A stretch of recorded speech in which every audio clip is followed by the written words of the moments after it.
to the Lewis Brown Athletic Center on the campus of Rutgers University. The Atlantic 10 Conference presents today's game, featuring the West Virginia Mountaineers and the Rutgers Scarlet Knights. Here is today's starting lineup for the West Virginia Mountaineers. At one forward, a 6'7" senior from Washington, D.C., number 24, Darryl Prue. The other forward, a 6'6" sophomore from the Bronx, number 23, Chris Brooks.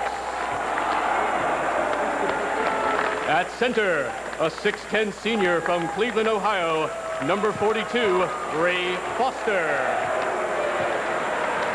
At one guard, a 6'2" senior from Mullins, West Virginia, number 32, Herbie Brooks. Let's go, baby. At the other guard, a 5'11" junior from Boomer, West Virginia, number 4, Steve Berger. And the head coach of the Mountaineers, Gail Catlett.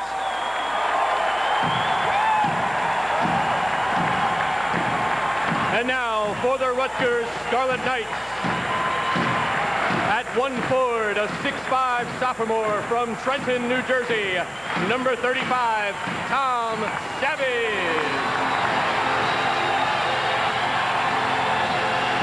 The other forward, a 6'6" senior from Jersey City, number 12, Emery Ward. At center, a 6'6" junior from Washington, D.C., number 24, Anthony Duckett.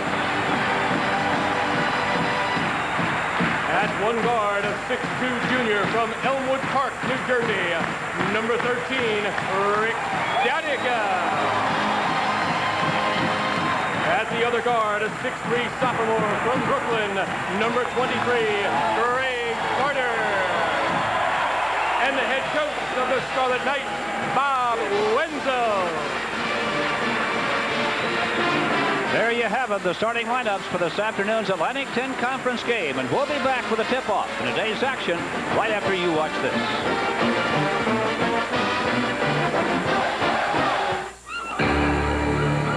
You hear the thunder, thunder. If you've been itching for the hot looks, high performance, and driving excitement of a Pontiac Grand Am, now's the time to act. Get on your Pontiac and ride! Pontiac ride! Because now with up to $1,100 cash back for qualified first-time buyers, the hot-handling Pontiac Grand Am fits your budget like never before. We build excitement! Pontiac ride! Isn't it a wonder?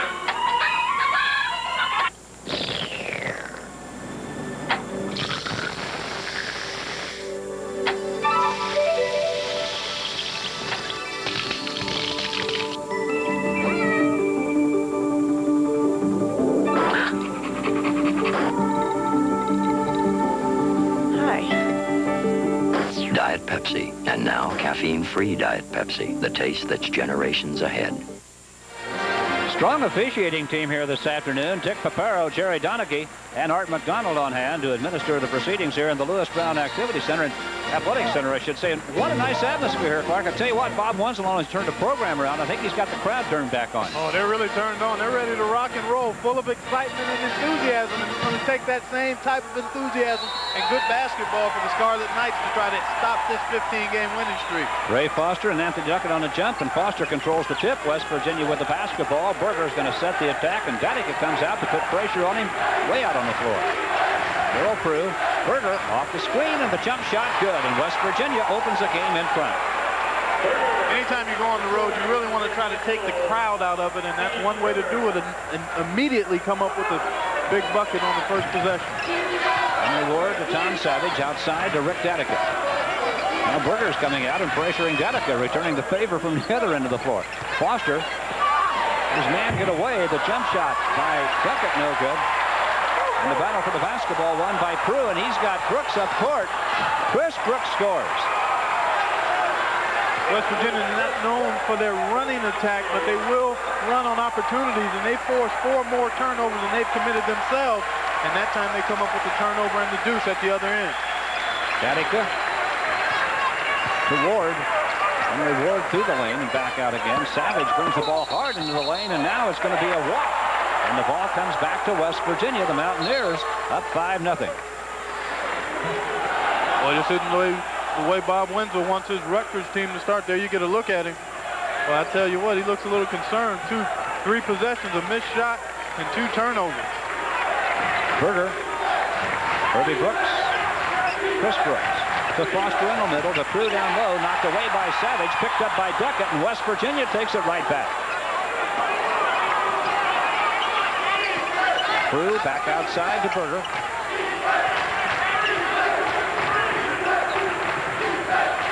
Chris Brooks deep on the wing. Right in front of the Rutgers bench. Now Foster. They've got 12 seconds on the shot clock. Herbie Brooks back outside to Berger. They reset the offense. 8 seconds left on the shot clock. Chris Brooks comes out to get it. They back off to let him shoot it, and the shot is in and out. And the rebound to Rutgers. Boy, they're really playing way off Brooks and Prue. Whenever they get the ball, they're really just sloughing off and trying to guard inside. Foster knocked it out of Emery Ward's hands. Now Herbie Brooks hits the deck. The ball scrambled for, and Rutgers is going to come up with it. Ward finally controls it. Boy, that thing looked like a loose hockey puck out there. The officials letting them play here early. Rutgers has yet to score. It's 5-0 West Virginia, and now a travel call. Rutgers turns it over. Well, West Virginia is so good defensively. They put pressure on you out front, and you really have to concentrate, catch the ball, see it into your hand, and execute and be strong with the ball because they're going to put pressure on you just about at every spot on the floor. Boy, Rutgers has turned it over 4 times and hasn't scored in the early going. Certainly not the way you want to start on your home floor against a team as strong as West Virginia. Foster tried to throw it between 2 men to Chris Brooks. Couldn't get it there, and now Foster commits the foul. A little embarrassment foul, maybe. Well, that was a pass that just had no way of being completed. Impossible to complete that pass. Here we get a look at it. Foster throwing it in. Again, you could see the Rutgers Scarlet Knights backing and sagging off, anticipating that dump inside, and Foster tried to force it anyway and then fouled after the ball was stolen. Look at Berger coming all the way to midcourt to pick up Danica. They got Savage on the backdoor cut. He was fouled. Had a little bit of trouble on the catch getting the shot away. And getting fouled added to it. Needed a good job to get a shot up and give it a chance. Really did. He had to go up underneath the basket because he kind of muffed the initial pass. Didn't catch it cleanly, but still had enough to get it up on the glass and draw the foul. That's one way you can hurt a team, Fred, that's going to pressure you out on the floor, and that's use some good backdoor cuts, communicate between the passer and the guy on the wing, and that time Rutgers did and gets the benefit of the foul shot. Tom Savage gives the Scarlet Knights their first point of the ball game with 17:21 left in the first half. Probably can look for Rutgers to go into some type of pressure if he knocks down this second free throw, some type of full court pressure. Looks like a 2-2-1, Fred. 2-2-1 full court pressure here. Savage knocked it loose. It's out of bounds, and it's going to be West Virginia basketball. Dick Picaro did an excellent job of officiating. He wasn't sure, and he looked for help that time to Arden McDonald at the baseline, who made the call for him. Berger finds Chris Brooks up court, makes the move, takes the shot, and Foster with a rebound, backed up with it, in and out. Tough shooting luck for Ray Foster. Ward up to Craig Carter, and Rutgers wants to push it a bit now. Emery Ward, Danica, Ward, and Carter from the circle loops it in and out. Tough rebound to Emery Ward. The shot won't drop. He's got it again, and they're waving off what might have been a basket. It didn't go in anyway, and a foul against West Virginia. Rutgers with the war on the board that time. Boy, that time Emery Ward just stayed right with it. Here we look at Craig Carter with the 15-footer rounding out, but there's Emery Ward strongly on the offensive glass, gets it up and can't quite get it down, but stays right with it. Anytime you take a shot in the paint, the guy, if you miss it, the guy who takes it usually has the best opportunity to get it back. That time Emery Ward did so. Foul was on Herbie Brooks. Danica from the deep corner off the back of the rim. Ray Foster with the rebound, looking long, and Carter intercepts a pass intended for Herbie Brooks. And Carter very wisely now is going to pull it back out and set the offense. 5-2 West Virginia. And Duckett travels. The third walking violation on the Scarlet Knights. Maybe a little anxious, a little excited about playing a team ranked in the top 20, trying to get off to a good start. They have to tone themselves down a bit. Ray Foster, that last pass, he kind of threw it off his back foot. It didn't have enough on it. Clark, when you've turned it over 5 times before you've scored a field goal, you're having a tough start. But West Virginia's turned it over 3 times also. Ball knocked out of bounds. West Virginia will play it in. Well, that can happen sometimes. There's a lot of excitement in this gym. Rutgers looking for the upset. West Virginia trying to continue. You know, you got a winning streak going. That keeps pressure on you to keep it going. Herbie Brooks pulls up and fires for 2 and gets it. Herbie Brooks on the board with his first 2 points, and now it's 7-2 West Virginia. And they're going to get Chris Brooks and Duckett together and have a little chat with him. Apparently there was something extracurricular taking place. Just a little thumping and bumping. That's part of the game. Part of the game. 2 physical young players inside. Good officiating, though. You always like to see the official stop it before it really gets started. That's exactly right. Danica, Craig Carter, Duckett at the baseline. Squares around, shoots, and drills it. Anthony Duckett gets the first field goal for Rutgers at 15:58 mark. Boy, pressure right after the made field goal that time by Rutgers, and they come up with the turnover. In the lane, Emery Ward. Shot swatted out of there. It'll be a goaltend. Give them the points. Give Emery Ward 2. Ray Foster whistled for goaltending, and now it's 7-4 West Virginia. And listen to the crowd get into this thing. Timeout comes. It's a 1-point lead to the Mountaineers.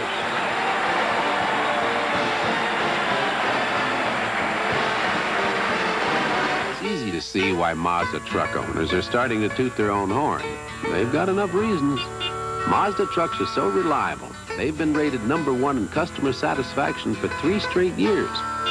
Mazda has the best warranty in the truck business. Nobody else can say that. And when you figure this sporty SE5 is priced close to the other guy's base trucks, what's left to say? I guess that says it. Mazda SE5, a sporty truck the Mazda way. We're here at the National Space Satellite Dish, where for 3 days in a row, scientists have received messages from deep space. Dr. Gilbert. At precisely 12 noon, we have received the signal. And now, as the hour of 12 approaches, we listen for these strange sounds.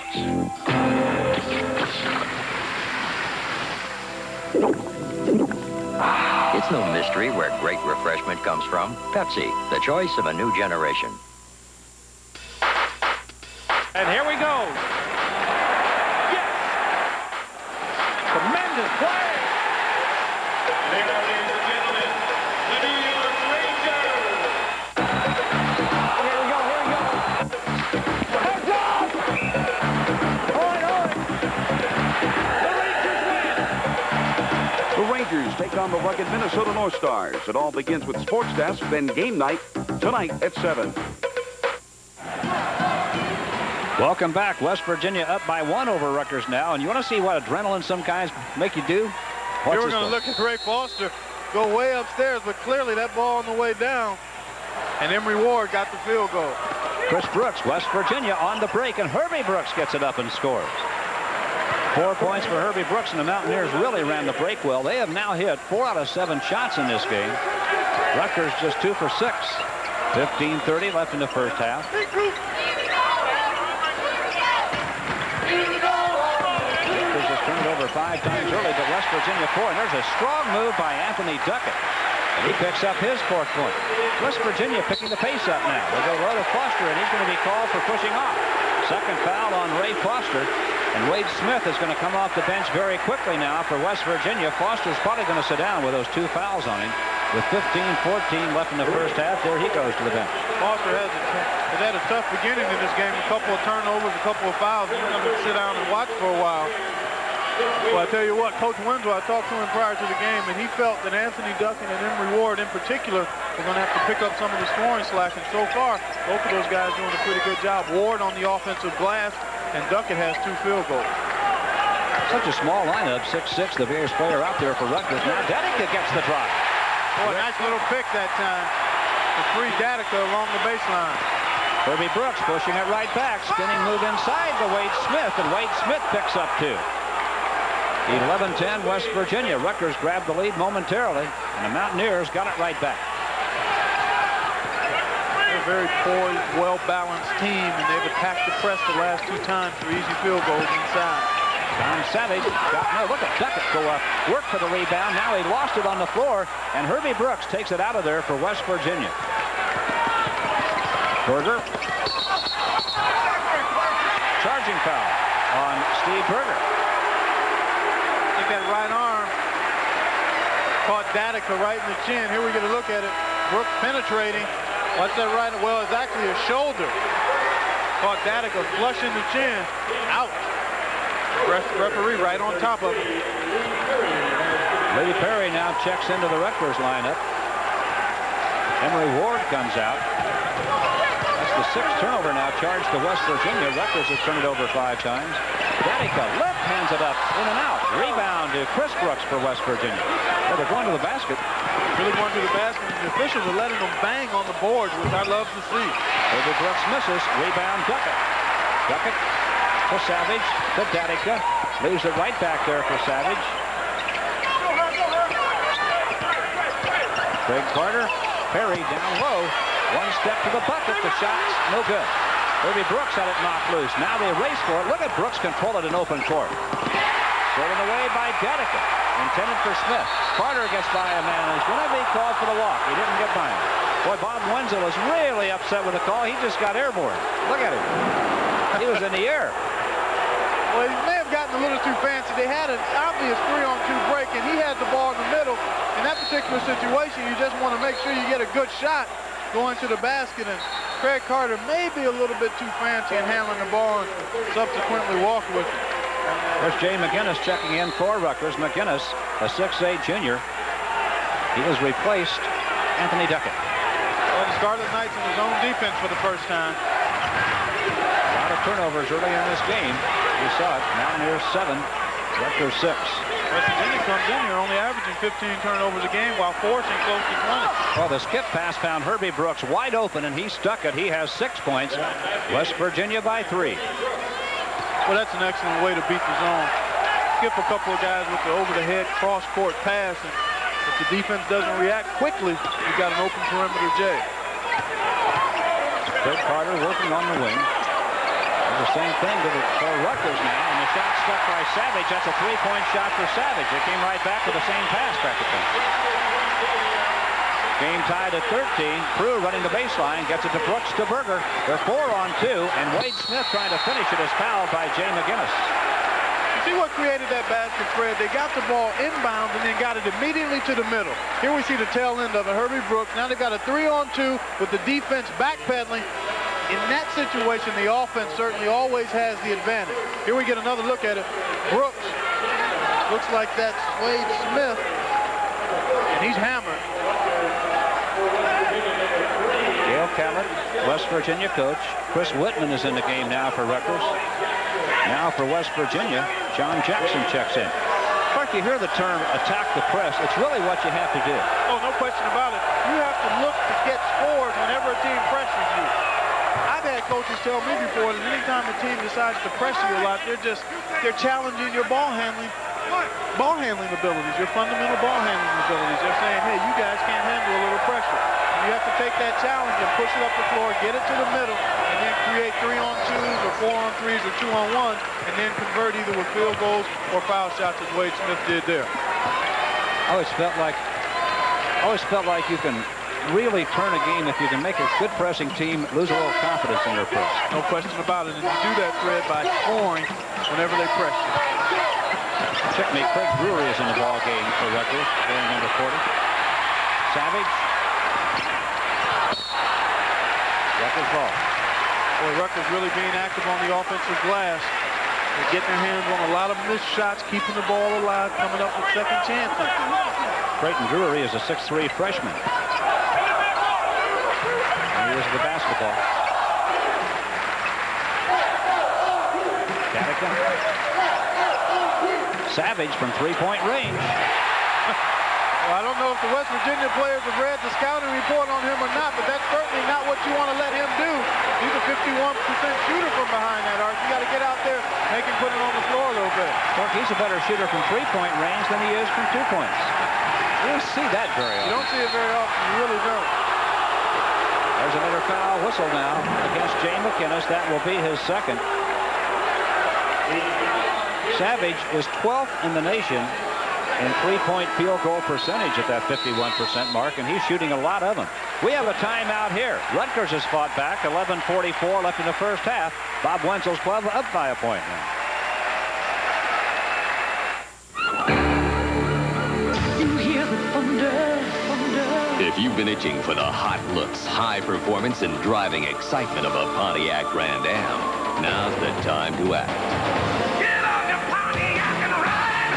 Pontiac ride! Because now with up to $1,100 cash back for qualified first-time buyers, the hot-handling Pontiac Grand Am fits your budget like never before. Rebuild excitement!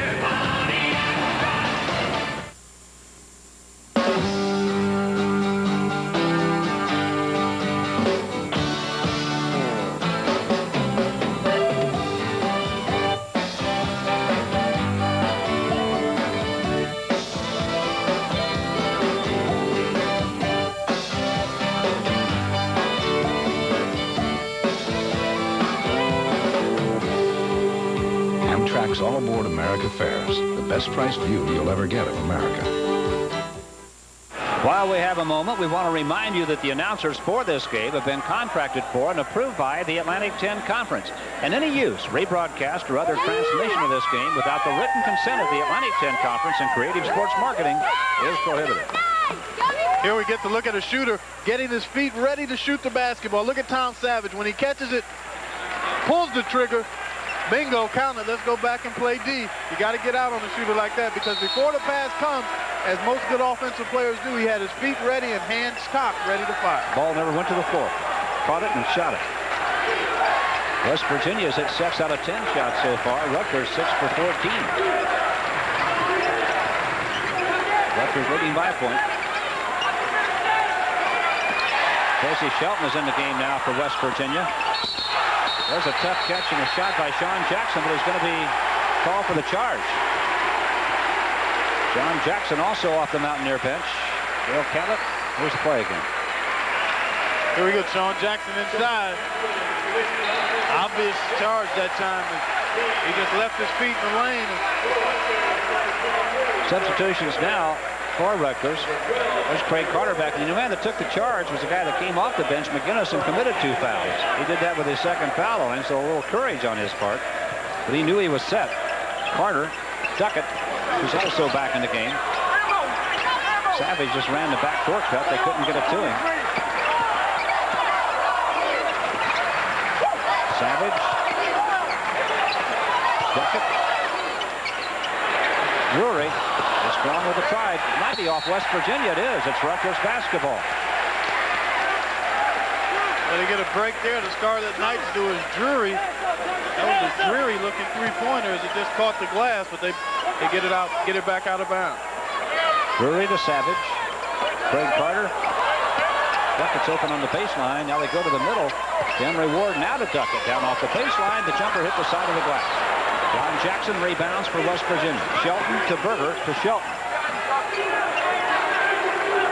Rutgers in the zone. Oh, I think that was a lob pass. I think that was a lob. Yeah, I do too. Only the receiver didn't know it was coming. Looked like that was intended for Chris Brooks. I believe it was, and Bush never went in the air. John Jackson. Foster. Oh! Jackson is fouled. Well, I tell you what, Emory Ward took a shot. And that was a good no call by the official. Here we go. And this is a good offensive play by Foster. He's up there tight, and he's just trying to clear the ball through. And that may look like a foul, but in actuality, it is not. That offensive player has the right to clear through and create some space between him and the defender. And that time, Ward paid for it dearly. And he's talking to the official now about it. He wanted a foul. Darrell Crew on the line. One of the West Virginia players who's had problems shooting 43%. Gets that one in the game tied at 16. Clark, another interesting situation developing. Tracy Shelton had run out of bounds at the baseline and come in the other side looking for the ball. If he gets it, well, if he establishes himself back in on the court of play, then it's a legal play. If he's actually in the middle of being on the floor and out of bounds and catches the ball, then it's a turnover. 17-16, West Virginia up by a point. Danica, floating jumper off the baseline. A strong rebound to Ray Foster for West Virginia. The Mountaineers with a 1-point lead, 10:02 left in the first half. Shelton to Berger. And a turnover. Another walk is charged. A lot of traveling been called in this game. Well, a bunch of walks have been whistled on both sides of the floor.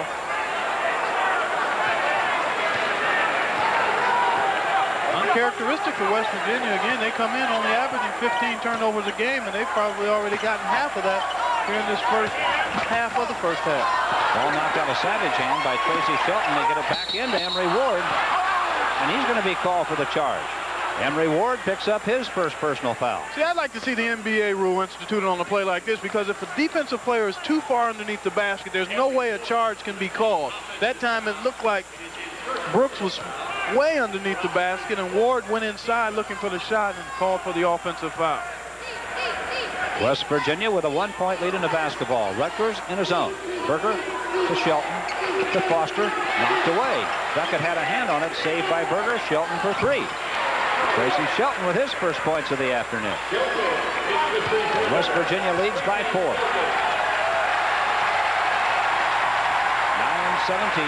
left in the first half. Get an offensive foul there on Emery Ward, trying to set the pick for Datica. Kind of stuck his knee out. Here we get a look at it. Datica. Well, Datica could have taken his man down a little further and made better use of that screen. It's not only the screener's responsibility to set a good pick, but the ball handler needs to make sure that he sets up his defensive player so he runs into that screen. Datica didn't do a good job of doing that time. Very good point. Just a lesson here for young kids.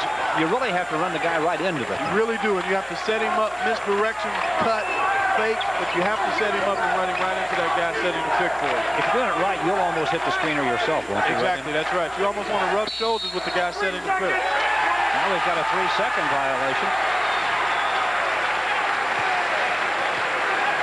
West Virginia up 4. Rutgers gets the ball back with 8:54 left in the first half.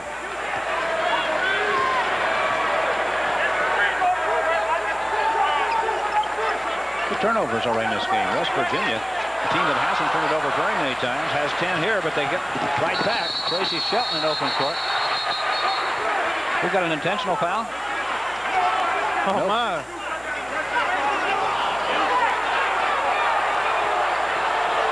Oh, this is going to be interesting, Fred. Herbie Brooks ran right into the play and cut off whoever was trailing Tracy Shelton, who had broken free for the layup.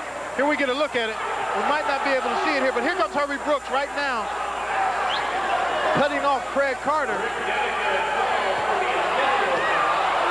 Dedek has been whistled for an intentional foul.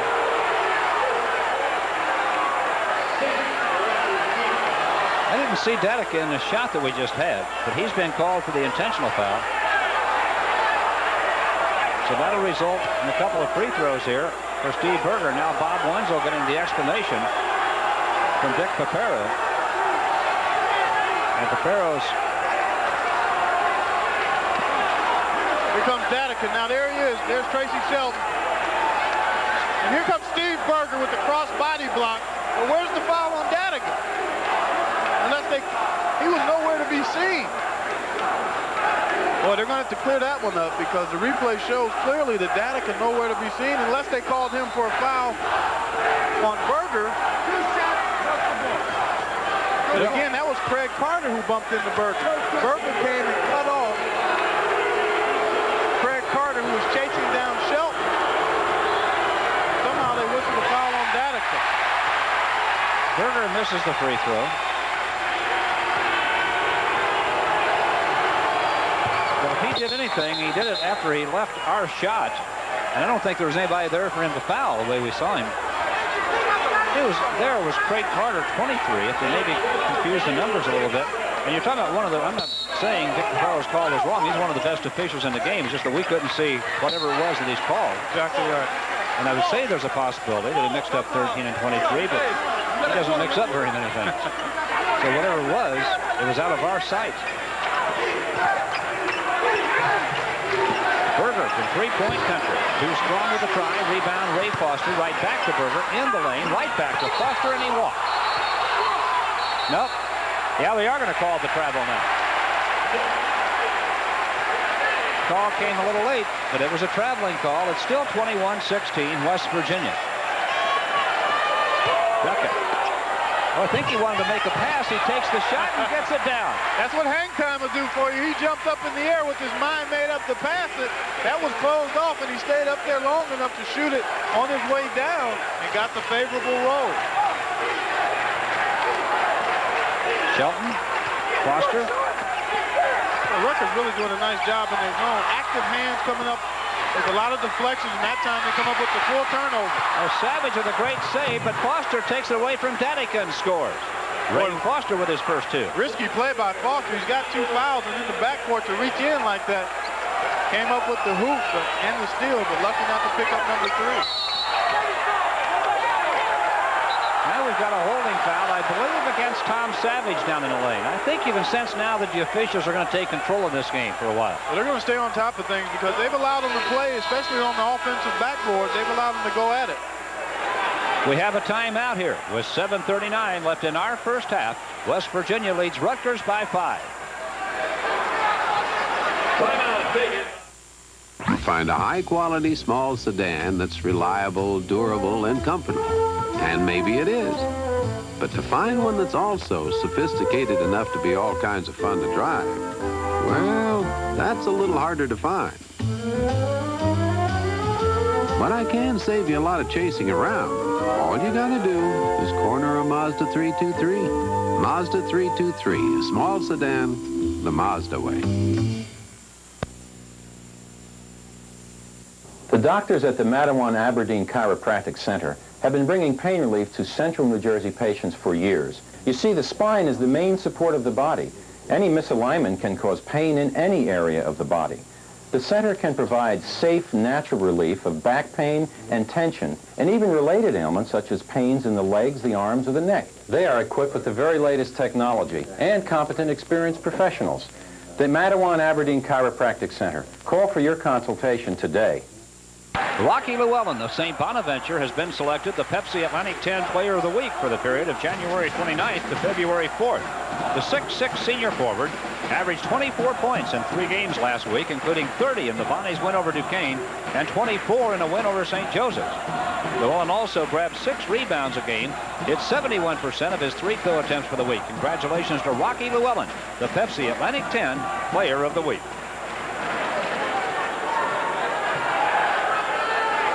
There's the score, 23-18, West Virginia by 5, 7:39 left in the first half. West Virginia has not broken away yet from Coach Gail Catlett. I see the official, Dick Paparo, still over talking to Bob Wenzel, maybe about something previous. And I can see Dick Paparo making a pushing motion with his hand. They may have been going back to that call where the intentional foul was called on Rick Datica. Sean Jackson at the line now.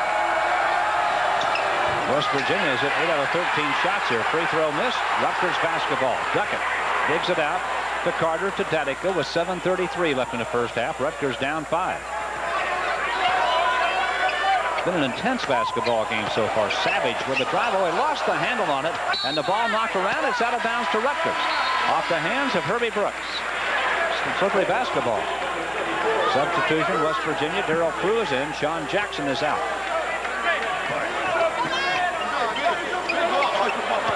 Danica.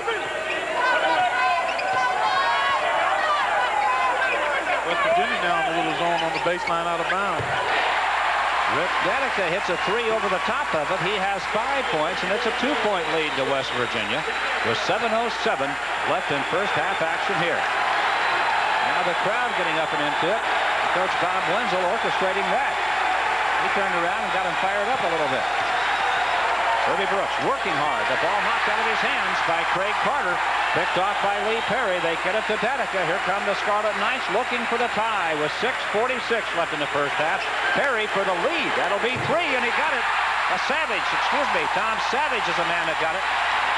And he has 11 points. Rutgers up by 1, and the crowd on their feet and roaring.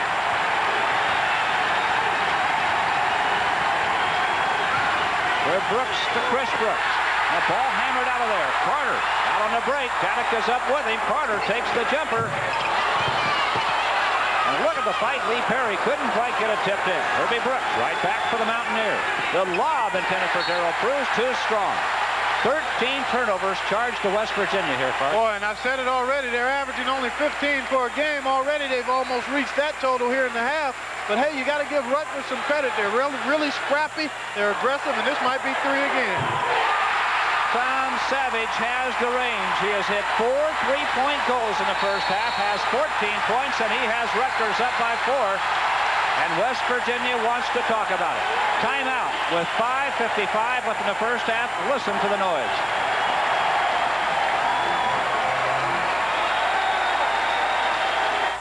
Oh, yeah? Yeah. That's it. It's over. We have nothing in common. Never agreed on one thing. Ever.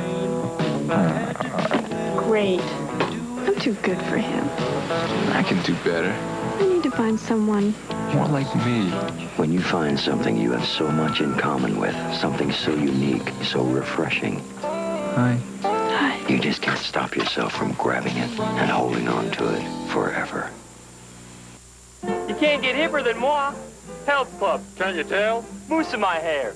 Canning salon every Thursday. Whatever kind of food I'm eating, that's the kind of beer I'm drinking. Comprendo? When you're done kidding around, Heineken. Oh, hot! Designer sweats, remote control, everything. VP at 28. Whoa! My imported beer, whatever's in this week. Like we said, when you're done kidding around, Heineken. Tom Savage, long-range gunnery, has put Rutgers back on top by 4, deep into the first half now. Well, he's knocked down 4. He already had knocked down 3 before this one. Watch him show the ball. There goes Brooks flying by. Count this one, fellas. That's for 3. Savage 4 for 4 from 3-point range, and watch his coach, Bob Wenzel.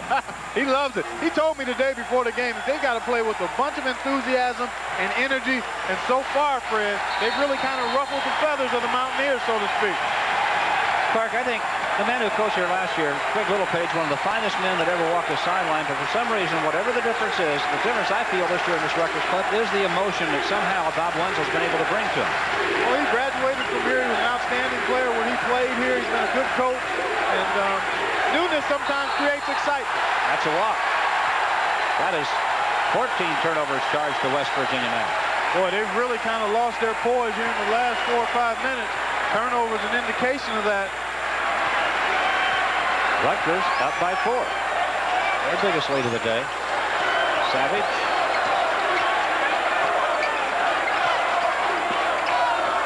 Boy, 24 total turnovers, 14 for West Virginia. Totally out of character for them. It's going to be West Virginia basketball. The Mountaineers down 4, get it back with 5:11 left in first half action here. What a crowd here at Rutgers is into this thing. Well, they should be. Tom Savage knocking down those 3-pointers. They've been active and aggressive defensively. Listen to them stomping their feet, clapping their hands. This is a college basketball atmosphere here right now. This is fun on a Sunday afternoon. Atlantic 10 basketball from Rutgers. Down the lane, Herbie Brooks. It's good. It's going to count, and he was fouled. Oh, man, the little guy inside with the tough shot. Here we get a look at it. Proof to the cutting Brooks. Now watch him maintain his poise and be patient here. 2 pump fake. Now he jumps into the defender, kisses it off the window, and gets the roll and has a chance for 3. So Herbie Brooks now has a 9-point ball game going. The foul on Duckett was his first.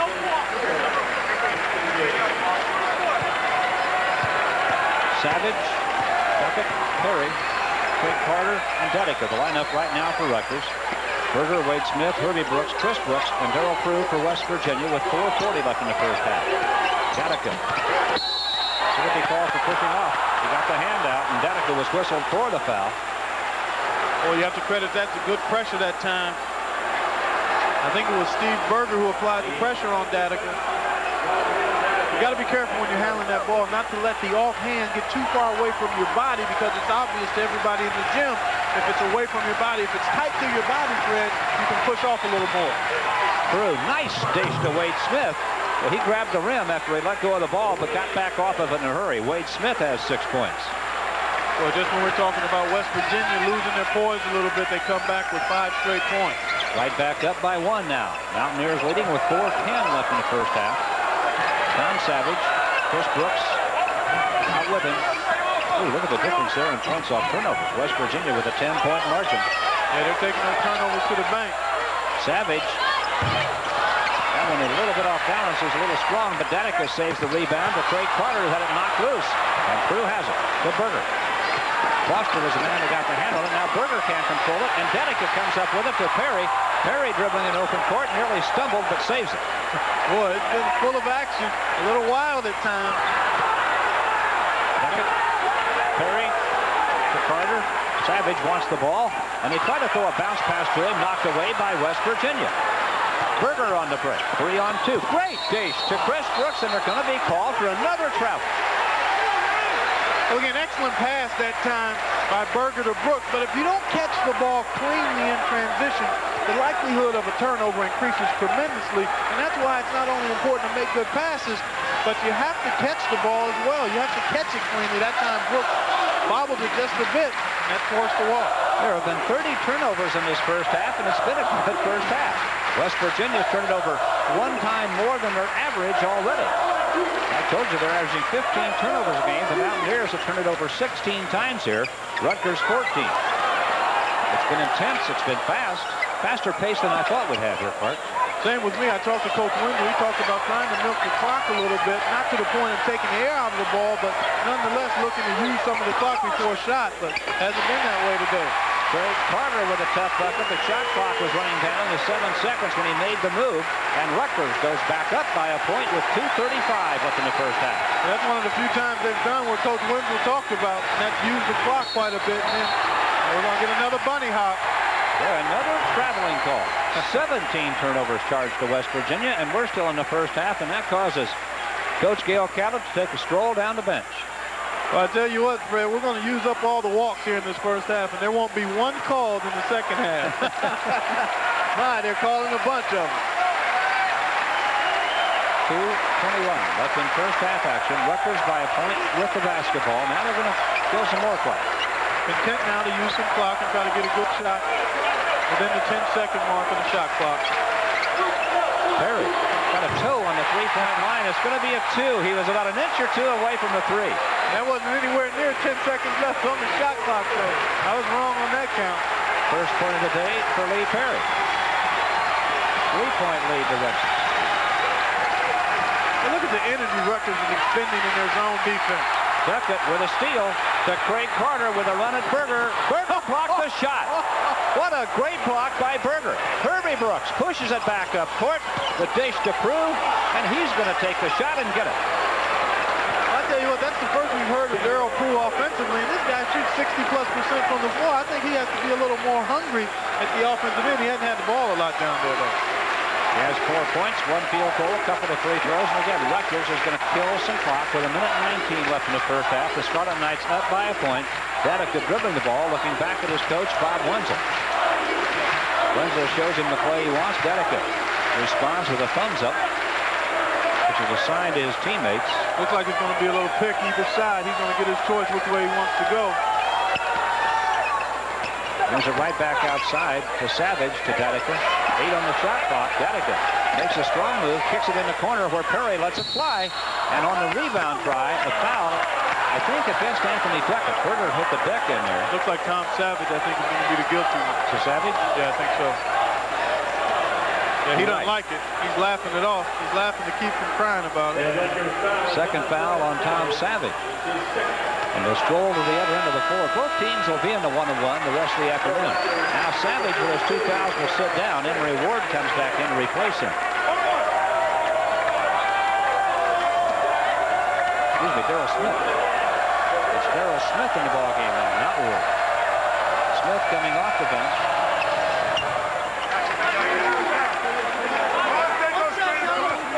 He's a 6'4" freshman from Washington, D.C. Berger's free throw good. He has 5 points now. Game tied at 31. Now we get the 10-second call. Man, that was a fast 10 seconds. Well, 3 times we've seen that call in the last 2 weeks. I haven't seen it called for 2 or 3 years. We've seen our share of walks in this game in the first half, and we've certainly seen our share of the 10-second call as well. And we have a 3-second call. We're getting an officiating clinic here. Danica, double team, shovels it to Perry. He gets by Wade Smith. There's somebody open somewhere, and there he was. He turned down the shot. And Craig Carter has it way back outside. 36 seconds left in the half. There's a 6-second differential between the shot clock and the game clock. Rutgers in a tie. Going to run the shot clock down. 20 seconds on the shot clock.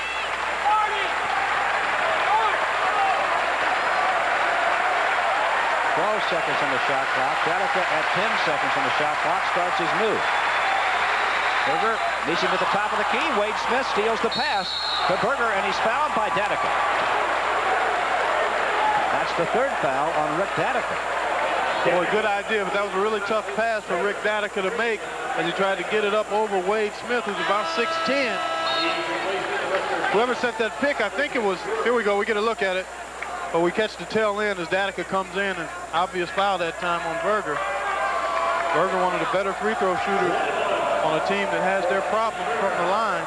Berger, a 79% free thrower.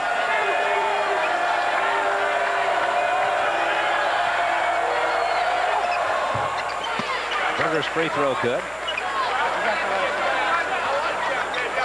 I'll tell you what, Coach Wenzel can't be too displeased. He's going to have a chance to get the last shot. They handle the ball well, maybe able to go in either down by 2 or maybe on top, depending on what happens on this possession. 33-31 West Virginia now. 9 seconds left in the half. And Berger got a hand on the ball, wound up on the scorer's table. It'll be out of bounds to Rutgers with 6 seconds left in the half.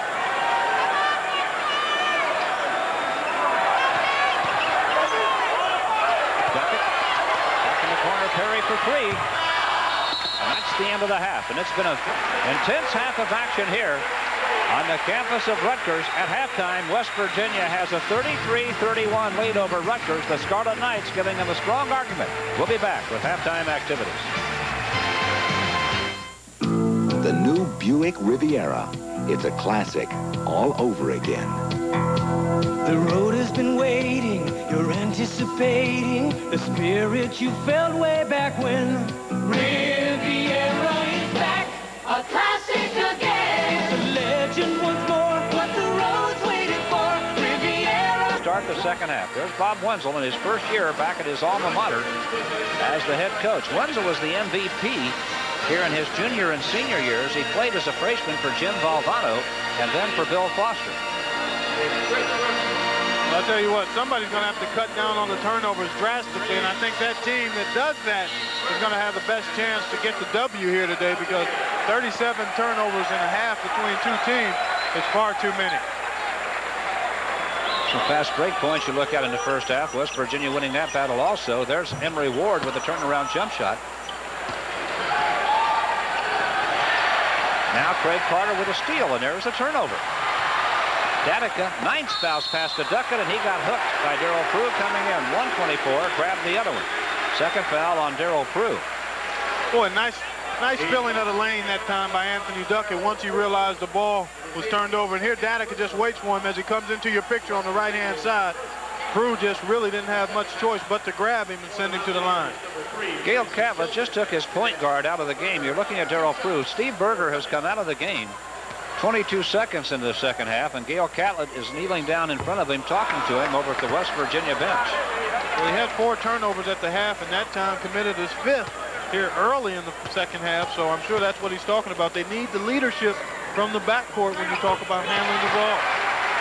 7 points for Anthony Duckett, and a 1-point lead to West Virginia as the Mountaineers move up court with the basketball. We're just underway in the second half, and the Rutgers crowd dives into their feet here.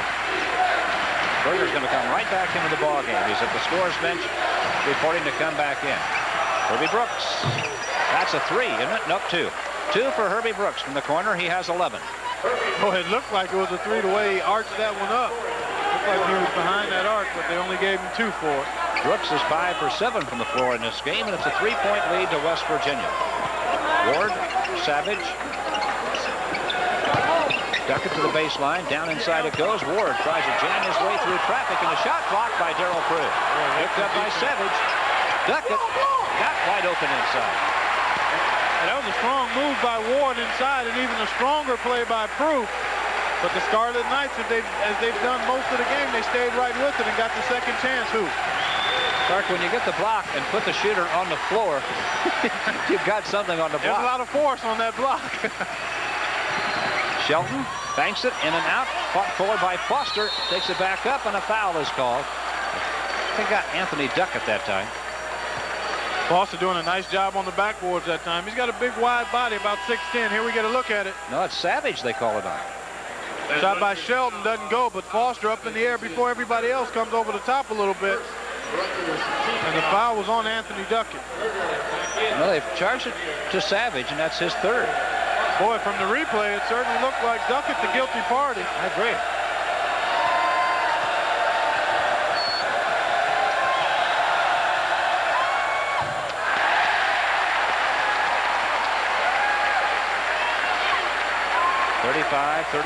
West Virginia.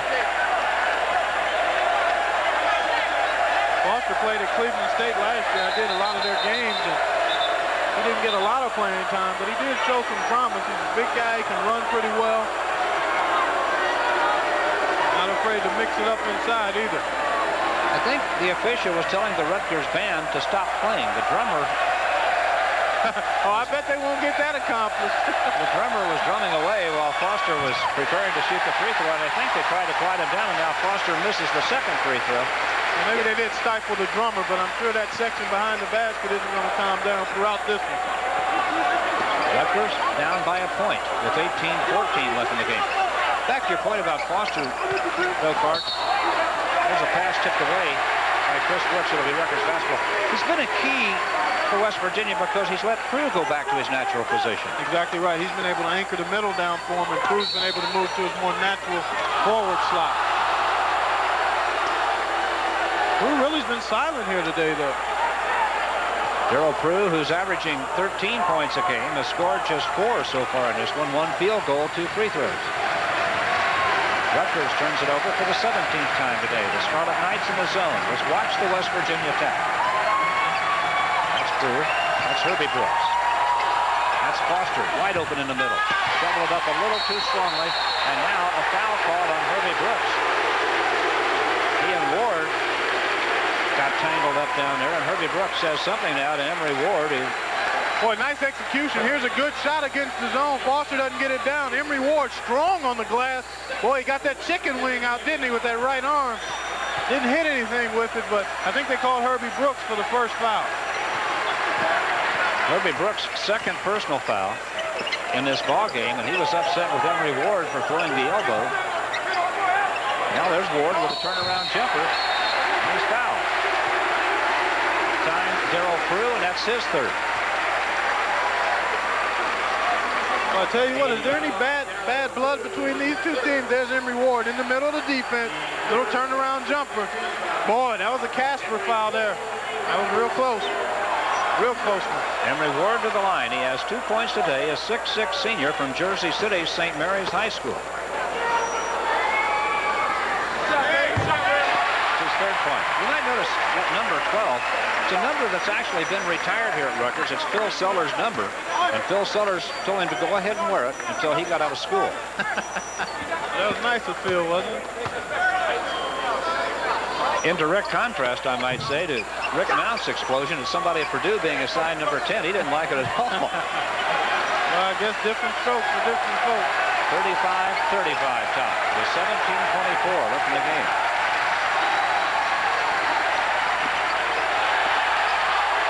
Another scramble for the ball, and it's Rutgers. Datica, double team, Foster fouled him. That's just not a very smart play by Foster. He's got a couple of fouls already, and to pick up your third in the backcourt. Here's the steal. Datica gets a hand on it initially, flicks it back to Duckett. Now here it is back to Datica. And look at Foster. No reason for him to reach in. That's a clear, obvious, not a very smart foul by Foster. Clark, he got by with that in the first half and got a basket when he did it under his own bucket. That time it cost him. He's out of the game, and Wade Smith is in now for West Virginia. There's Foster going out with that third foul. Datica. Too strong with the drive. Rebound to Darryl Prue.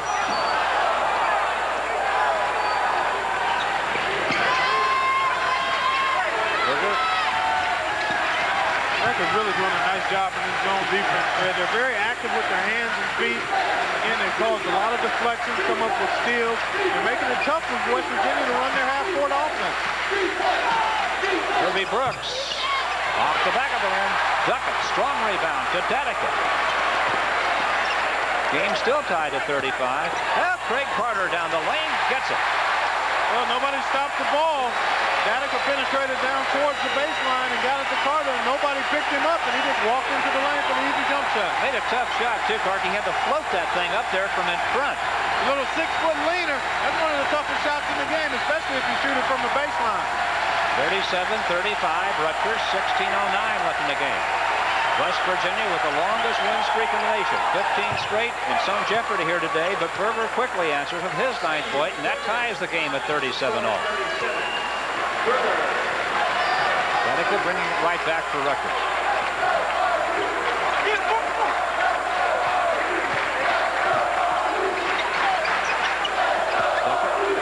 Back off, leave him alone. Shot doesn't fall. Crew clears it to Berger. Here come the Mountaineers now. Going to call a foul on Craig Carter as Berger took it to the wing. That'll be Carter's first personal foul.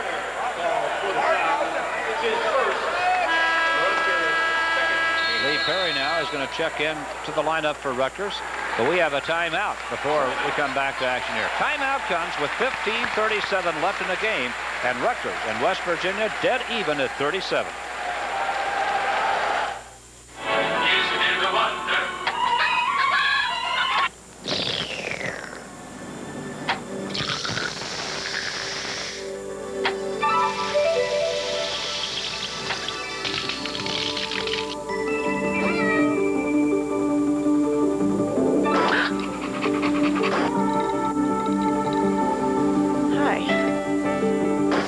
Pepsi, and now caffeine-free Diet Pepsi, the taste that's generations ahead. Slow it down, guys.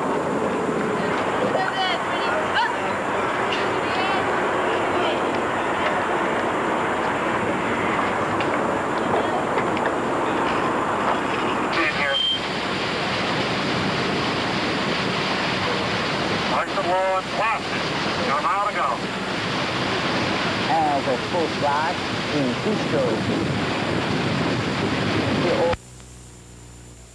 I wish there was a place where I could trade in the old CDs that I just don't listen to anymore. There is. The Barracks Trading Post on Route 1 will give you one brand new CD for every 2 that you trade in.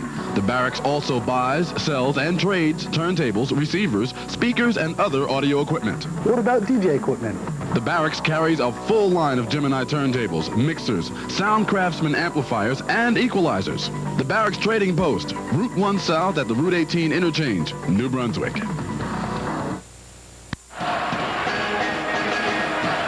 The Scarlet Knight of Rutgers finding plenty to be enthusiastic about with 15:37 left in the game. Rutgers and West Virginia in a 37-37 tie. Clark in the second half. West Virginia's committed 2 turnovers. Rutgers has committed 1. There are the totals in the game now, 23-17. Maybe they're starting to get under control a bit. Well, it's been an exciting game, but I'd like to see the turnovers cut down considerably here the rest of the way. As would both coaches, I'm sure. Herbie Brooks way outside to Berger. West Virginia appears going to get a little bit more deliberate with the basketball, maybe. And that's where your backcourt has to be solid. And these guys are experienced players, Berger and Brooks. Excellent set of guards in this West Virginia club. And I really think they're going to have to look to probe and maybe even look for the perimeter shots because Herbie Brooks off the back of the rim, rebound to Duckett.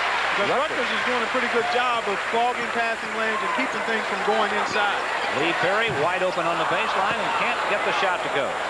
Wade Smith to Herbie Brooks to Berger. Berger pulls up and gets hit from behind as he takes the shot and got Craig Carter to foul him. That's the second foul on Craig Carter. That really had nothing to do with the offense, but I think Berger knew he had a chance to create a foul right here. You look at Steve Berger. He's strong. Look at what kind of strength he's got to get this up on the backboard after getting bumped from behind. But he knew Craig Carter was back there behind him and looked to draw that foul. Excellent play that time by Berger. Craig Carter's foul. Berger on the line, a 6-footer, a junior from Boomer, West Virginia, from Valley Fayette High School. Spent a year at Cork Union. Well, he looks like a running back, doesn't he? He's a well-built guy. Looks like the guy that put the boom in Boomer, doesn't he? But he is a good football player. 11 points.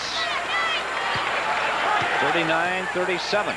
West Virginia by 2 with 14:42 left in the game. Danica to Craig Carter. Savage. Both sides having shooting problems right now. Well, Savage that time didn't have his feet under him, got bumped a little bit before the shot. And wasn't able to get a good rhythm on that shot because he was bumped. I look for West Virginia's guards to try to take over a little bit here because, again, Rutgers doing a nice job inside defensively. Herbie Brooks got tripped. Duckett really unhappy with the call. I don't think the call was on Duckett. It's on Apple. Yeah, it is on Duckett. Here we see Herbie Brooks coming right at you, folks. There's a trip. Looked like Lee Perry got in there, as did Duckett. Now, Emery Ward back in the lineup. And another substitution. Jay McGinnis coming in. Anthony Duckett came out, so did Perry. Berger tried to lob the ball to Chris Brooks. And it comes off the board. Wade Smith picks it up and misses. That's second time this game that Berger's tried to lob to Chris Brooks. Boy, their signals have certainly been crossed in that lob play twice now in this game. Now a foul on Wade Smith.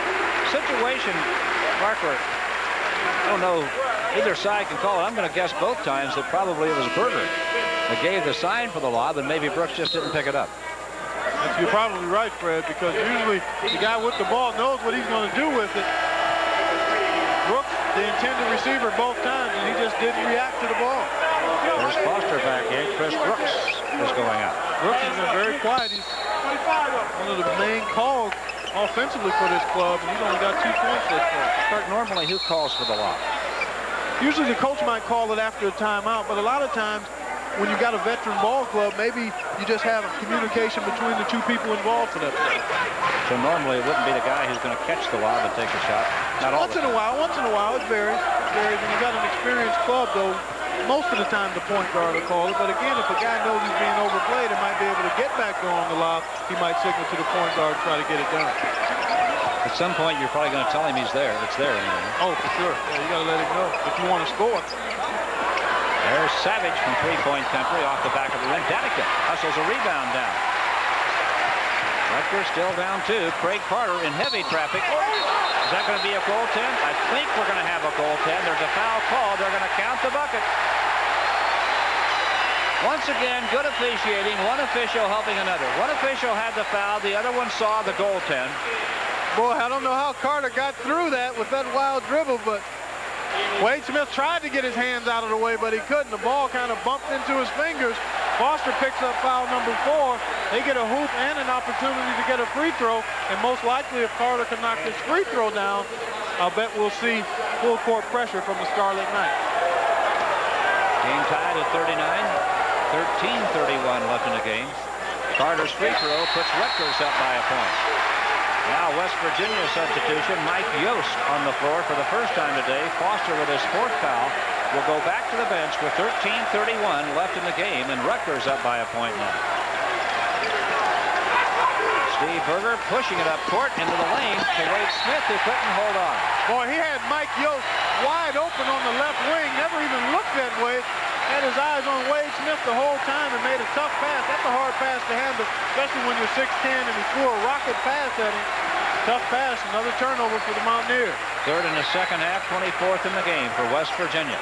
Rutgers up 1 with a basketball now, and a foul over on the wing on Wade Smith. He just put Jay McGinnis on the floor. Second foul on Wade Smith.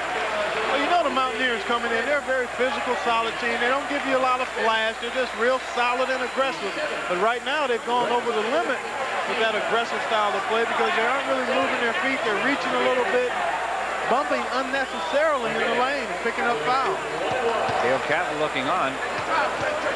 It's almost as if Rutgers has got West Virginia caught up in a little side play here and there. I think you're right, Fred. I think you're exactly right. There's the foul trouble in the ball game. Rutgers has committed 4 fouls. They're already shooting the 1-and-1. Now Herbie Brooks replaces Steve Berger. 13:13 left in the game. Rutgers by 2. That was the first point of the day for Jay McGinnis, a 6'8" junior from Whitehall, Maryland. He played at Lewisburg Junior College. 2 points, Jay McGinnis. 3-point lead, Rutgers. Rutgers' biggest lead has been 4.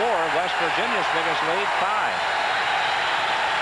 The difference may come down to this. West Virginia, veteran ball club, used to winning, knowing how to finish a game, and Rutgers may be trying to find the way to do that. That's a strong rebound. Oh, that's a great rebound by Tracy Shelton, coming in from his guard slot to sneak in there for an offensive board. 5 points, Tracy Shelton. Rutgers behind the back pass from Danica to Savage, wheels into the lane, missed. McGinnis and Savage fight for it, and Savage gets it. And look at the emotion here.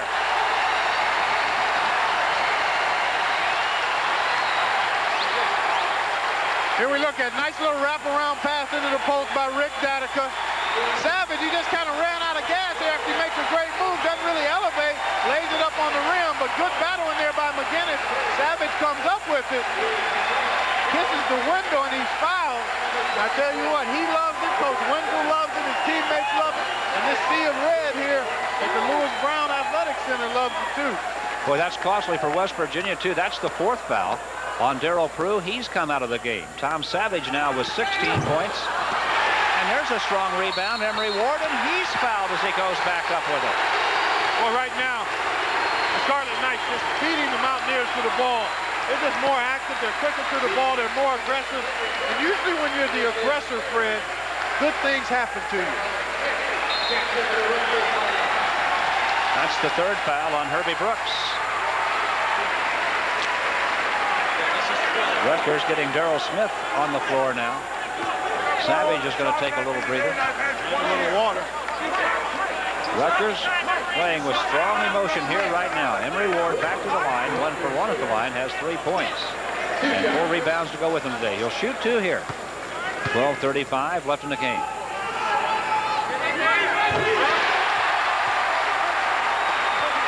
I'll tell you what, West Virginia in a tough situation now because they've really kind of had the wheels fall off here in the last couple of minutes. Haven't been able to get good possessions at their offensive end. And they've been pounded on the glass at their defensive end. Well, McGinnis kept it alive for a moment, but Chris Brooks finally took control for West Virginia. Here come the Mountaineers down by 4 with 12:27 to play. Mountaineers are going to have to try to get something inside. Chris Brooks has been a non-factor offensively, as has Darrell Prue, who's out of the game with foul trouble now. Brooks going to have to try to assert himself a little more inside. Rutgers really stretching that defense. Yost. Herbie Brooks. Tracy Shelton. 16 on the shot clock. Wade Smith will trick you from that wing and shoot it once in a while. 8 on the shot clock. Herbie Brooks going to work to Wade Smith. He's going to have to shoot it now, and does. The jump shot good. He said he'll do that for you once in a while. He has pretty good range. He has a nice touch. That time displayed it as he pinched into the seam with a little medium-range jump shot. And that's what you got to look for against an active, aggressive zone. Try to find those seams. That's going to be an offensive foul. Looks like Jay McGinnis. Jay McGinnis is whistled for his 3rd personal foul. This is 3rd. We have a timeout here. Atlantic 10 Conference Basketball is brought to you in part by Ford and your Ford dealer. Have you driven a Ford lately? Again, timeout with 11:38 left in the basketball game. Rutgers up by 2.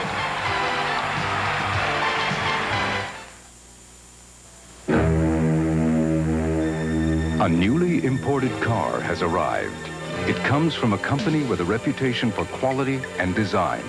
And the automotive press here has already begun to praise it for its performance, styling, and value. The interesting thing is that here is Japan. And the car they're importing is the Ford Taurus. Get a $500 cash bonus on '89 Ford Taurus.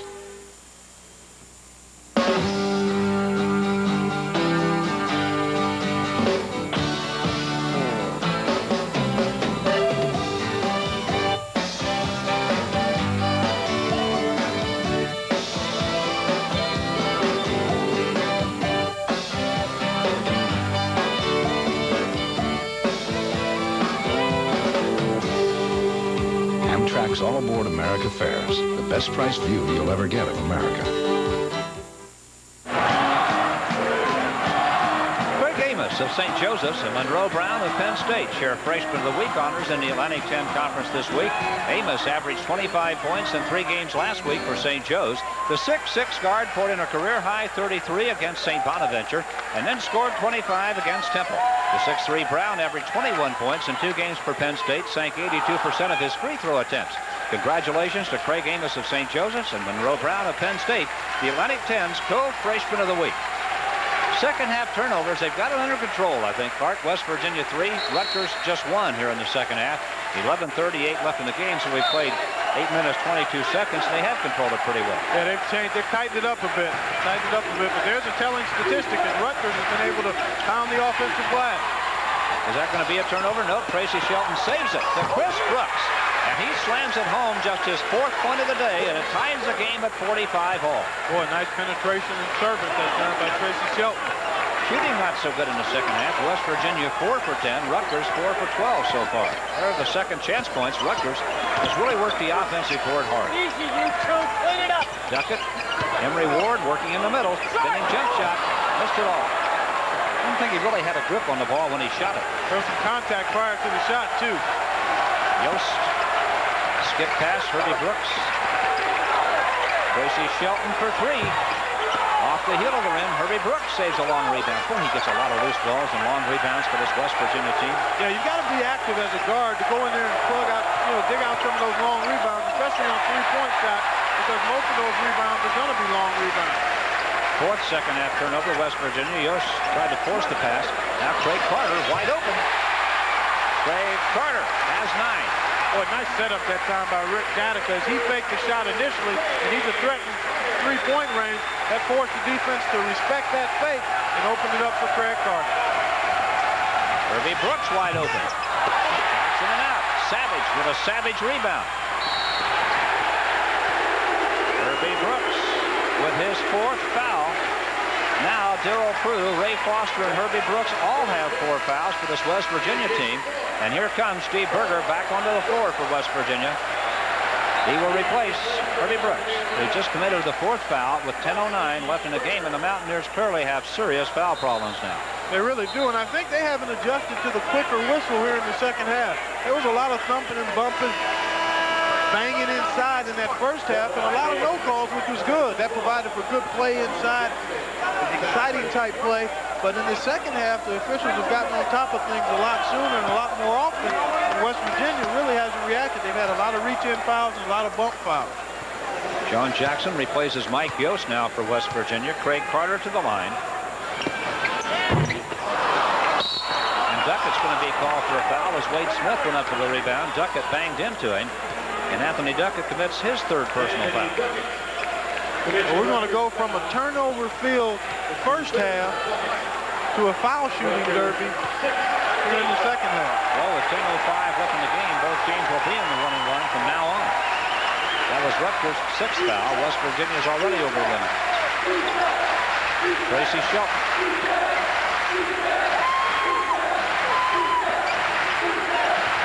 Well, Chris Brooks really working inside, trying to get himself free.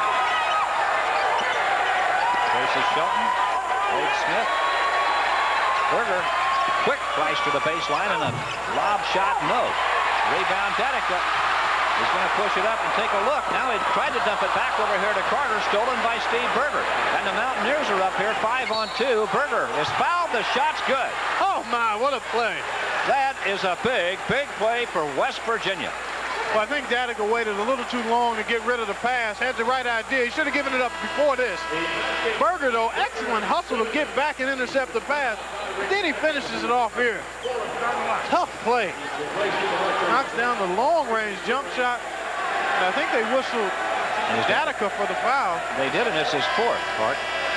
So Danica sits down with 9:27 left. Now here comes Ray Foster back. He has 4 fouls. He replaces Wade Smith. 3 West Virginia players have 4 fouls. And now so does Rich Danica of Rutgers. And now we have a break in the action with 9:27 left in the game. Gail Catlett welcoming back the Mountaineers to the bench. Game tied at 47. We're here at the National Space Satellite Dish, where for 3 days in a row, scientists have received messages from deep space. Dr. Gilbert. At precisely 12 noon, we have received the signal. And now, as the hour of 12 approaches, we listen for these strange sounds.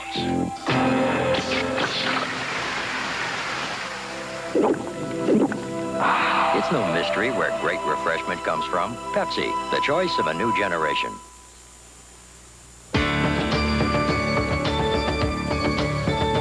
For the pride, for the dream, for the love, and for the team, for the sweat and for the drive, for the reason you strive. For all you do, the clean, crisp taste of Beechwood aged Budweiser.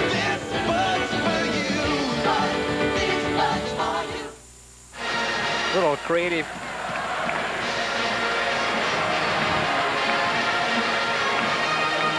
Travel arranged through Eastern. Some like it hot, and this winter, Eastern has the hottest fares to the hottest destinations. Eastern to Florida, the hottest ticket out of town. Well, we have 9:27 left to go in this ball game, and nothing at all decided. It's a 47-47 tie. Wonder how many players are going to finish this game. That's a good thought. Good question. Second half shooting, West Virginia 6 for 15. Rutgers 5 for 14. The biggest lead in the game has been 5 points by West Virginia. Rutgers has been up by as many as 4. Now Berger on the line. Completes the three-point play. And he now has 14 points for the contest. And his team in front by 1 with 9:24 to play. Craig Carter now operating at the point guard for Rutgers with Datica on the bench, and Rutgers immediately commits a turnover with Datica sitting down with that 4th foul. Boy, Bobby Wenzel doesn't like that. Simply because that's just poor execution. You can't afford to have that in a tight ball game here. Fake in and out. As an offensive player, you want to come out hard once to the ball. You don't want to start doing the Fred Astaire dance step because you confuse the guy with the ball.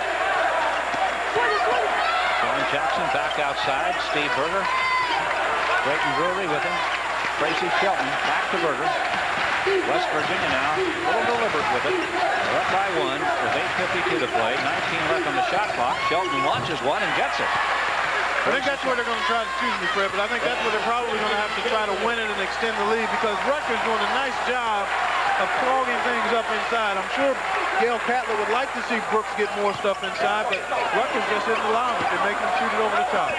Emery Ward tries to answer it, and a strong rebound to Chris Brooks. Boy, he took command.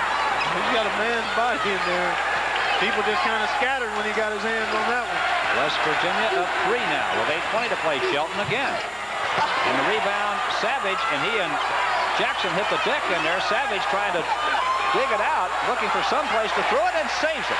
Oh, what a play to Craig Carter. Oh, a great play. He comes up limping just a bit. I bet you if they give it to him right now, he'll get well.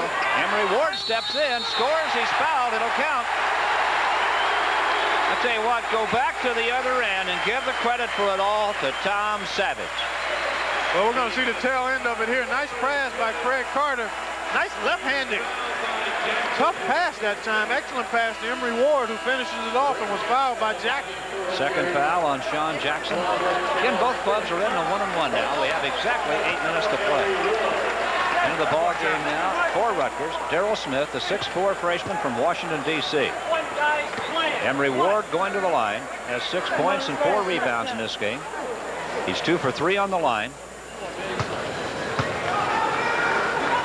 This one could tie the game. It doesn't. And Foster clears the rebound to Berger.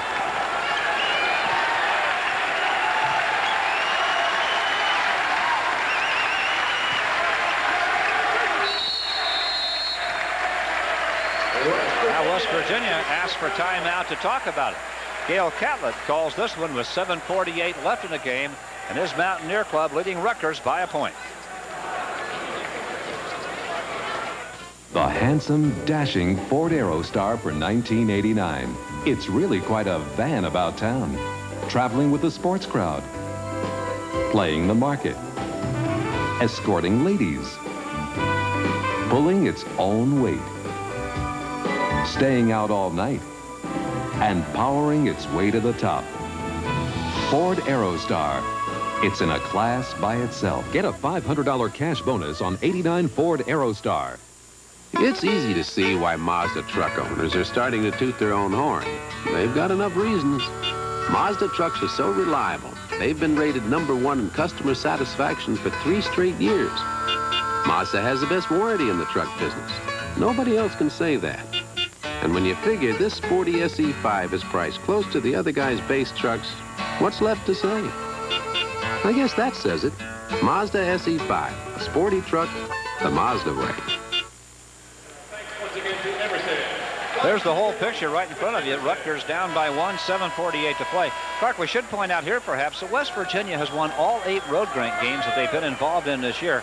That's the mark of a poised ball club. Oh, no question about it. When you went on the road, you have to go into other people's home court and take games, and they're not easy because you got the crowd against you, you're on foreign territory, and it makes it even tougher when you've actually won so many games consecutively. There you see the shooting percentages in the second half. So that streak is in danger for West Virginia. They have a 15-game win streak overall, the longest in the nation. That's in jeopardy here today. They're unbeaten in the A-10 at 10-0. That's in jeopardy here today. A lot at stake here, but I tell you what, they've been here before, Fred, and they're poised. They're a veteran club, and I think they thrive on kind of being in this situation. I think they use that to their advantage.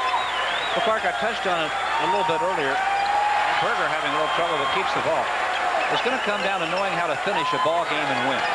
That's right, making the plays that you need to make. And the question then will be, is West Virginia a little better than that at Rutgers? 2 shots missed down inside. And a foul is called, and that's going to be number 5 on Ray Foster, I believe. No, I don't think. I think he was the guy foul. He did get fouled. You're right. I saw them point at him. Martin McDonald took a look at him and pointed, but it's going to go the other way, and that's going to be the 4th foul on Anthony Duckett. Here you see the Mountaineers exerting himself on the offensive glass. Brooks, and then he missed, but Ray Foster right there on the spot, and he'll go to the stripe. Duckett with 4 fouls now. Danica has 4 for Rutgers. Duckett has 4. Prue, Foster, and Herbie Brooks all have 4 for West Virginia. 51-49 Mountaineers. In fact, you might save yourself some breath, Fred, just by saying the guys that don't have 4 fouls. I think you could. Duckett comes out, and Jay McGinnis back in for Rutgers. Foster's 3 for 3 at the line in this game today. That one loops in and out. Craig Carter with Rutgers down by 2. And now there's a foul down in the lane.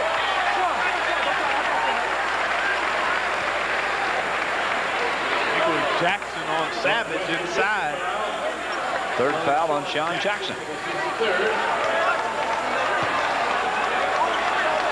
Well, they've called it a lot tighter here in the second half. Been a lot of fouls called in this game. Tom Savage back to the line. He's 2 for 2 at the line. Has scored just 2 points in the second half. Bob Wenzel, the Rutgers coach. Savage now with 17 points. He also has 8 rebounds in this game. A 6'5 sophomore, maybe from Trenton, New Jersey. No, they found out due to technicality he may lose a year of eligibility. He transferred before ever playing a game at Virginia Tech, but he attended some classes there, and it may cost him a year of eligibility. Well, you certainly hate to see that happen because they're looking for him to be able to give them 2 more strong years, but still nothing decided definitely on that, and I'm sure they're going to wait and see what happens. Well, I'm sure Bob Wenzel looked at him as a guy to build around for the next 2 seasons to continue to improve his program. Game tied, 51. 6:48 to play. Berger, Foster to Berger. Shelton to Berger. Berger, very mature, poised point guard now.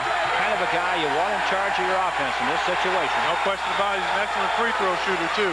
Shelton off the baseline, shook himself loose. The ball hit the side of the glass, and Foster trying to save it is fouled. I think Savage came in there over the top, trying to bat at it. Here's Shelton along the baseline. Tough shot. He's going to catch the side of the glass. Then it gets volleyballed around a little bit. And here you see Foster go up, and then Tom Savage came over the top with a little tomahawk action. He now becomes the 4th or the 6th player in this game to draw his 4th foul.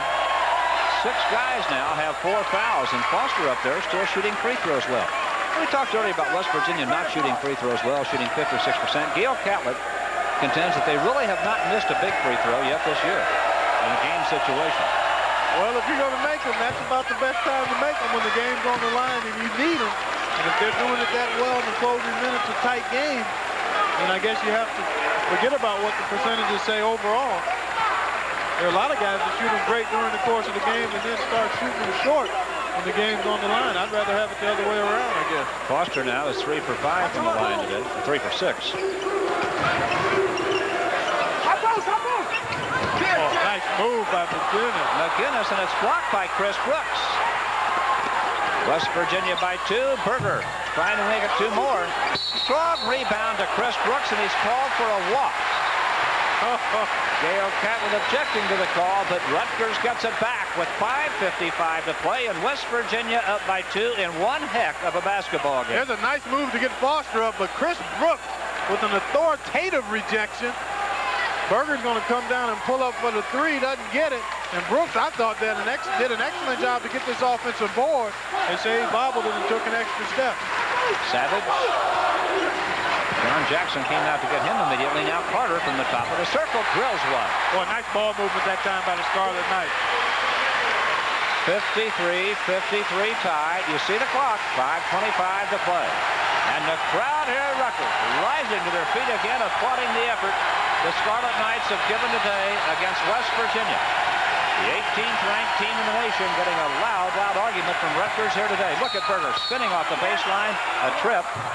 And Berger will go to the free throw line. Jay McGinnis joins the parade. That's going to be his 4th foul.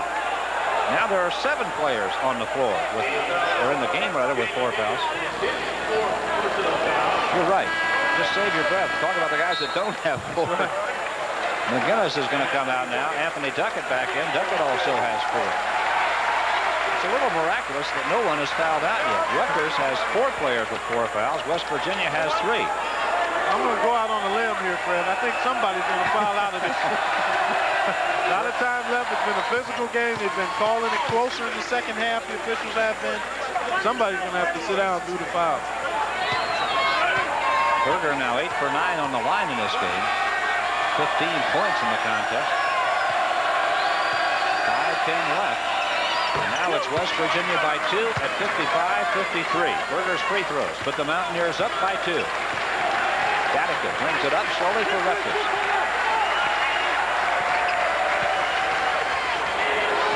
Gatica for 3.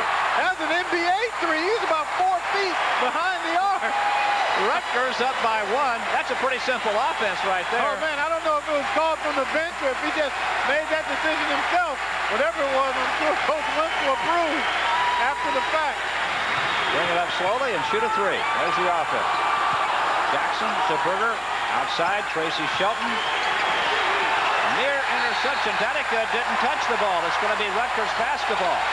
Gatica very wisely, instead of trying to intercept it, and it would have been close, but he probably would have tipped it out of bounds, he pulled the hand back.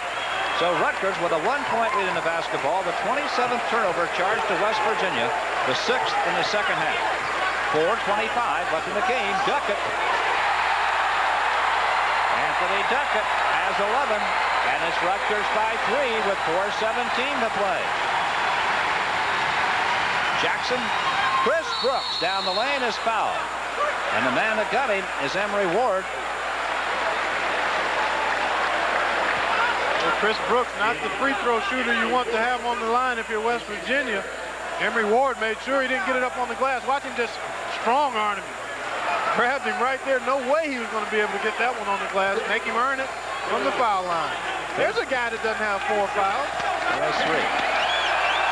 Not bad strategy, really. Chris Brooks is a 46% free throw shooter. Don't give him the automatic 2. Boy, he kind of dinosaur armed that one. There's no follow through, no rotation, no lift. There is the parade of the 4s. There's a bunch of them. Wade Smith is in now for West Virginia. Foster comes out. Boy, when you're shooting them 43% from the stripe, I don't know how you can ever have any confidence in them. Brooks has been a 44-45% career free throw shooter. I imagine he's just probably totally lost all confidence. Brooks now has just 5 points today. And it's a 2-point lead to Rutgers with 4:09 to play. He's come alive on the backboard, though, here in the second half. He's not scored a lot, but he's been active on the glass.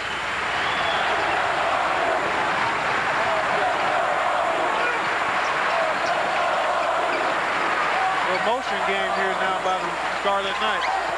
Danica.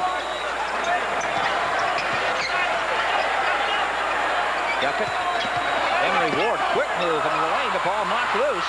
Berger runs it down, gets it out to Brooks on the break, and he slams it home. And they're going to call him for a technical foul for holding onto the rim. Oh, boy. I don't know about that one. He certainly stayed on a half-second longer than he's supposed to, but looked like somebody may have been close to being underneath him. Here he is, freight train on the loose. Big fella goes upstairs strongly. Oh. Here's Craig Carter. He's not the guy. Duckett. Be hard to argue that Duckett was underneath. Danica missed the free throw. Boy, Chris Brooks showing you some athletic ability there. He's about 6'6", 230, 225-ish. Went upstairs rather easily. 3:37 left in this basketball game. A 58-58 tie. Rutgers with the ball. Danica. Duckett. Savage. Ward to Danica. Savage likes to get it and shoot it right off the pass or maybe 1 or 2 dribbles max. Otherwise, he'll just kick it back out to a teammate. Danica needs some help. It's Craig Carter with it. 18 left on the shot clock. Carter. Emory Ward, the center, puts the jumper up in the circle and misses. Gets his own rebound, hooks it up. No. Darrell Prue for West Virginia, and the Mountaineers at the 3-minute mark come up court with a chance to take the lead. Well, Ward got a decent shot. Went after his own miss and then got even a better second shot. Couldn't get it to go down. Darrell Prue is going to drop it off a pass to Wade Smith, and the Mountaineers have the lead. Well, that's why this team has won 8 straight on the road, 15 overall. Prue unselfishly made the move inside, had a shot himself, but elected to give it to Wade Smith for the easier one, and they're on top by 2. And now Rutgers calling timeout to talk about things. This timeout comes with 2:35 left in the game, and West Virginia with a 2-point lead. Enjoy an exciting weekend of college basketball in historic Philadelphia when the Pepsi Atlantic 10 tournament takes place at the Palestra. March 4th through the 6th, the dates. Remember, the tickets for the Pepsi Atlantic 10 tournament will go on sale shortly at the ticket offices of Atlantic 10 member institutions and at the Palestra. The championship game will be played at the site of the highest seeded remaining team on March the 9th, and this win could be very big for West Virginia in that regard. No question about it. They like to go through the conference schedule with an unblemished record. They're going to have to do it with some clutch play down the stretch here. Rutgers right in it. They've been in it throughout. All right. Serve, read the defense. He's following you. You curl up to the elbow for the shot. Okay? If we don't have it, straight into motion. Motion's fine. Look at the dribble penetrate. Wait for this one. Bob Wenzel in his first year back as a coach, showing his club a little poise in the huddle too. I think he's talking about trying to spread out West Virginia a little bit defensively and then use some dribble penetration to maybe get it to Tom Savage on the perimeter for a jump shot, or maybe just create something with the guy handling the ball going to the basket, be it Rich Datica or Craig Carter.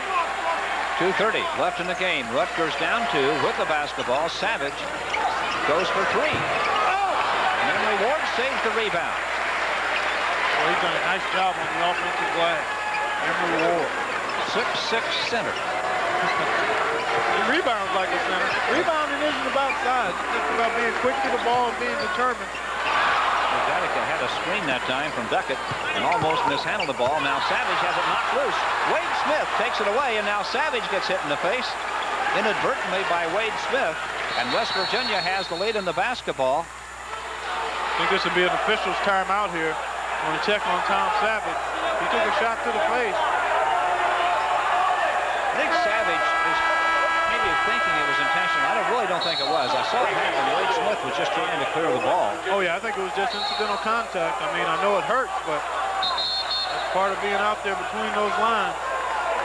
Now West Virginia taking advantage of the situation to get Herbie Brooks in the game for Chris Brooks. Well, he wants to go with the three-guard offense in this situation. That way you cut down on the guys that can be fouled, the poor free throw shooters. Keep the ball in Berger, Brooks, and Shelton's hands because they're pretty decent free throw shooters. Clark, I want to point out something. I'm not saying Tom Savage was acting, but he was upset with the call. If there was any acting going on at all, it backfired on him because it allowed West Virginia to make a substitution. Good point, Fred. It really did.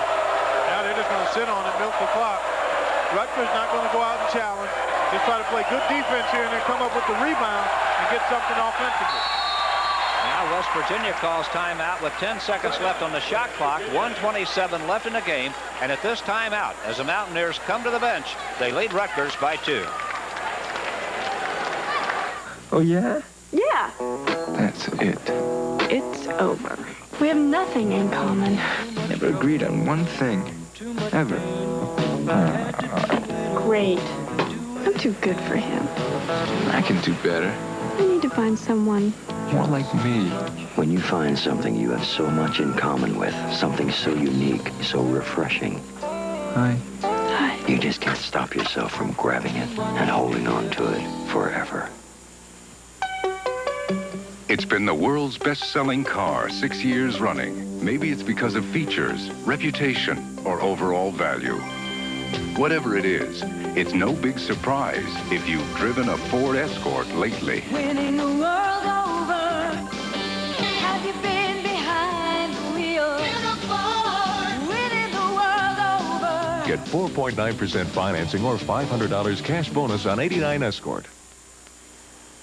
I'm Clay Lambs of Duquesne University. Drugs are for losers. Be a winner and just say no. A message from the Atlantic 10 Conference. Back we come to the Lewis Brown Athletic Center with 1:27 left in the game. The visiting Mountaineers of West Virginia have a 2-point lead in the basketball. 8 seconds left on the shot clock. Berger to the circle, the shot in and out, and the rebound to Emery Ward for Rutgers. And here come the Scarlet Knights with 1:15 to play, down by 2. They need to get a good shot up. I'd look to Savage on penetration and kick it out to him for the standstill jumper.